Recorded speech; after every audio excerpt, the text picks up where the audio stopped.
Maybe near the end of college, mostly after college, I start hearing on the internet, mostly in short form videos, about this condition called OCD, which I'd heard of before through the TV show Monk, but I'd always assumed either wasn't me or if I had it, I didn't have it that seriously, because the way I understood it originally was just that it was about like neatness, tidiness.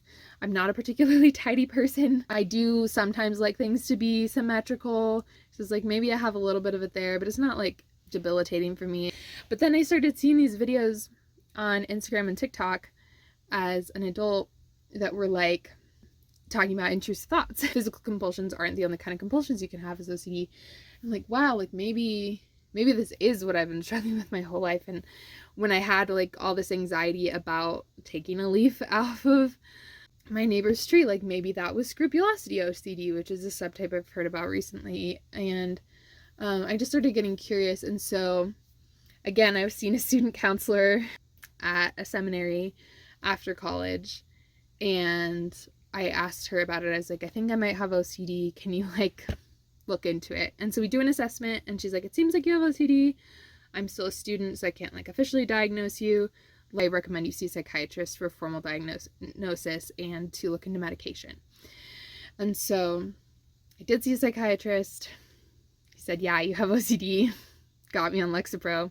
And then I went through an organization called No CD. They didn't sponsor this video, but they sponsor a lot of videos. And I think it was John Green talking about them and about his book that really got me ready to sign up for counseling through them, like that they were the place to go. And it's been so helpful. We do something called exposure and response prevention therapy. And I'm just not describing it because I'm not an expert, and I'd rather you go learn from an expert. So look up exposure and response prevention therapy for OCD, or look up No CD online and they'll tell you about it if you think it might be something you're struggling with. Now I'm doing exposure and response prevention therapy. It's honestly gotten harder and harder in certain ways as we dive into like more and more difficult aspects of my OCD. But I also feel like my day-to-day life has gotten so much easier as I've been on this medication and doing therapy and learning how to respond in a healthy way to my intrusive thoughts and how to not let them rule my entire life. Now I go to therapy twice a week in addition to taking medication and having to meet with my psychiatrist to make sure everything's good with my medication.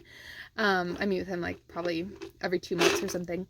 I want to not let this feel like a negative to my identity that I am getting so much help, because I am in a much better place regarding my mental health than I was for a really long time. Like college was really rough for my mental health. High school was probably even harder, and I wasn't getting that much support then. I was getting a little bit. Now I'm in therapy twice a week and on medication, and I'm doing better than I have in a long time, but I do lean on those things a lot, and it's kind of hard to acknowledge that like finding a healthy place in my mental health is taking so much work and so much support from other people. I want to be an example of someone who's doing that and trying not to let it make me insecure, and hopefully frees other people up to seek help if you need it, or if you think you might need it.